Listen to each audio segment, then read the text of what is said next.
Hi guys, welcome back to CJ's Keto Kitchen. Tonight we are going to be making another fabulous mug cake, and it is going to be coffee cake in a cup. So come along with me and let's get started.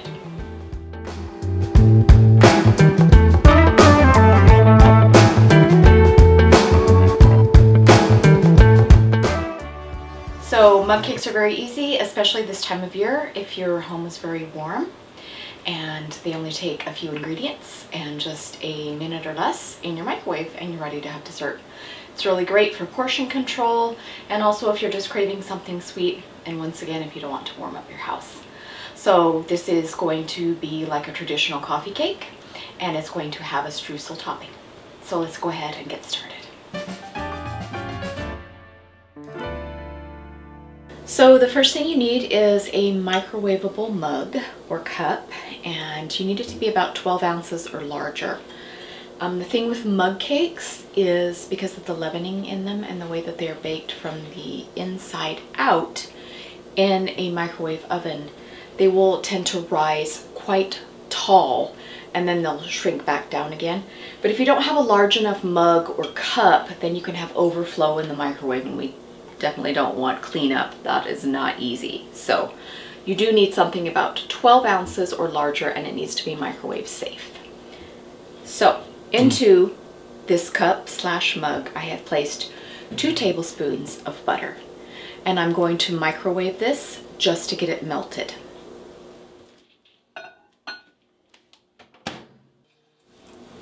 So you can see that it's melted. Okay, so we have our melted butter in our cup. And we are going to begin adding our dry ingredients. One of the reasons that you want to add your dry ingredients first is because your melted butter is warm. And if you were to add your egg at this point, you might have the issue of scrambling your egg. And we definitely don't want to do that. So we're going to add our dry ingredients first. Sorry. The first thing that we need is 3 tablespoons of almond flour. So that's 3. I'm also going to put in 1 tablespoon of natural sweetener. I'm using monk fruit erythritol in this step, but use whatever you enjoy. And that's 1 tablespoon is what I'm using. I'm also going to add some leavener, and in this case I'm going to be using baking powder, and I want 1/2 teaspoon of baking powder. I have learned from personal experience, the fresher that your leavening ingredients are, the better. Once your baking powder gets down to fairly low, it doesn't tend to leaven as well as fresh product. So I definitely recommend keeping your baking powder fresh. And that's 1/2 teaspoon. I'm going to go ahead and start mixing these just to get everything incorporated into the butter and make sure that our leavening is well incorporated and we don't have any lumps, because if you have non-fresh baking powder, sometimes, especially if you live in a more humid area like we do, or where moisture is prevalent, we live in Washington State, baking powder can form little tiny balls, and then when you go to eat your mug cake, you'll have these bursts of leavener, and it's not very pleasing. So I want to make sure everything is well combined. Now we're going to be adding some of our flavorings. Because this is a coffee cake, I'm going to be working with cinnamon. And so I want about 1/2 teaspoon of cinnamon.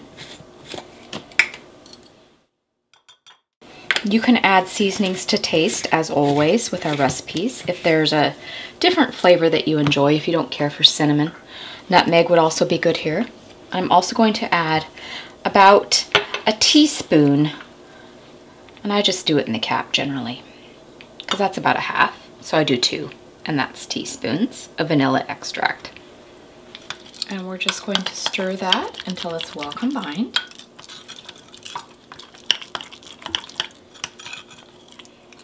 Now the last thing that we are going to add to this before we put it into the microwave to cook is 1 egg. And you want to make sure that you stir everything very well with this and make sure that your egg gets thoroughly incorporated into the rest of your batter. And you want to scrape the sides of your mug or cup I'm actually going to get my spatula. I have my little mini piggy spatula here, just so that I can scrape the sides of my cup and make sure that I'm getting all my ingredients well combined. Take your time.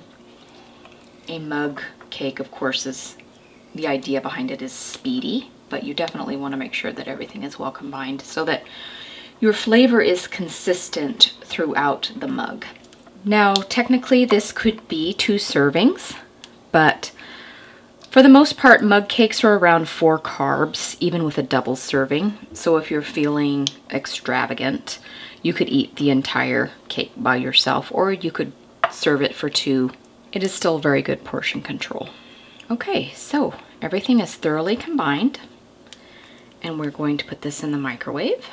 And I'm going to do it in my microwave for about 50 seconds. That is another important tip with mug cakes, is you want to do the lower amount first. You can always increase the time by 10-second intervals because you would rather have a cake that is just barely done versus one that is overdone, because then it can tend to be dry.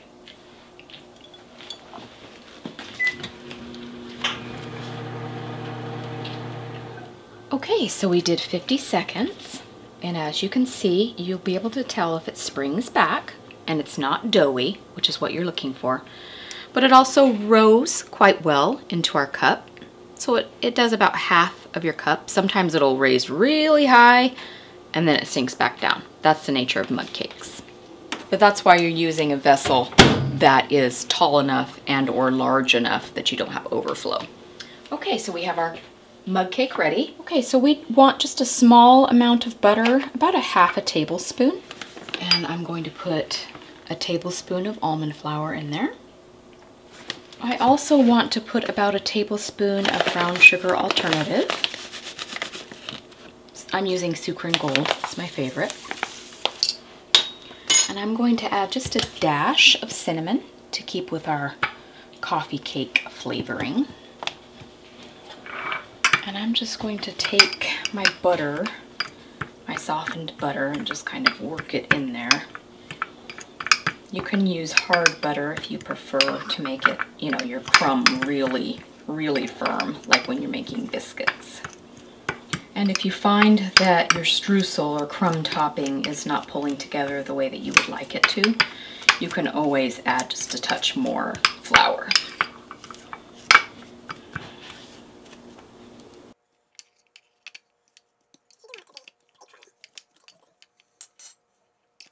Now I'm also going to add at this point about a tablespoon of chopped nuts, and this is completely optional. These are walnuts. If you don't care for nuts, or if you don't care for walnuts, you can omit them, of course. And I'm just mixing everything together with my hands to give us this crumb. So now we have our mug cake. I'm just going to crumble this on top. Our mug cake has cooled at this point. If your mug cake is fresh out of the microwave, it will melt the butter in your crumble, and you really don't want that. So do wait just a few minutes in between serving and topping with your streusel. There is our coffee cake in a cup.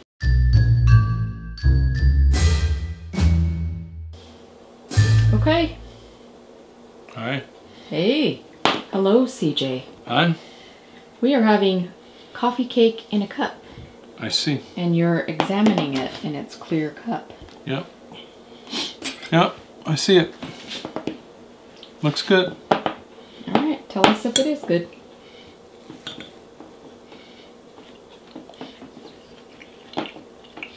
It's good. The addition of the crumbled topping was a good stroke of genius. I think that was my idea, wasn't it? No. Okay, sure. No, I know it was yours. But no, it was good. I didn't know you were German and thought of the streusel idea all on your own. Yeah. It's real good. Good. And I think people will like it. It was pretty easy to make. Well, mug cakes are nice when it's warm, since it's warm right now, moving into August. Yeah. Now I noticed with this one, because we made another one yesterday, this one didn't, this cup might be bigger. That's probably what it is. It might be. This cup might be bigger, so it didn't raise up as much. But it's, I mean, it's still plenty firm and spongy. Doesn't have an eggy taste either. That's good. Seems like the longer they sit, like something helps somehow it settles or something. I think all the flavors meld together almost like a casserole. Yeah. Yeah. So it's good. I think people will like it. Good. And I appreciate all your hard work on this. Thank you. Because I know it was supposed to be easy, but it took a little... I try and get all the kinks out. It took a little work. But when people see the video, it'll look like it's super simple. Alright, smoke and mirrors, just like the Wizard of Oz. Yeah. Alright. Thanks, baby. Bye-bye. Bye. Thanks for joining us again tonight, you guys. We hope that you enjoy the coffee cake in a cup. I know that we definitely are. We hope that you're having a very nice summer. Please consider subscribing and hitting the notification bell so you will be notified when we upload new content. We do 4 recipes a month, 1 each week, and those go up on Sundays. And we have 2 savory and 2 sweet a month. On Wednesdays, we do keto conversations, and that's where we get together, we talk about different ketogenic topics. Sometimes we do keto-related food unboxings, or like what we did this last week, we talk about foods that we are eating on this lifestyle to give you different ideas. So definitely hit the notification bell so that you know when those go up. We are also on social media. We are on Instagram, Facebook, Twitter, and Pinterest. And we release teaser photographs there. We also put photographs of foods that we are re-enjoying from our recipes. And other people put their food photos from our recipes. So definitely check us out there, and that's CJ's Keto Kitchen. If you need any information for this particular recipe, or if you're interested in any of the other recipes that we currently have, all of that is on our blog, and that is cjsketokitchen.com. And there you will find the full recipe ingredients, the macros, tips and tricks for this particular recipe, things that I learned, and also CJ's taste test follow-up. So definitely check us out there as well. And once again, that is cjsketokitchen.com. We hope that you'll come back and see us again. And until that time, be well.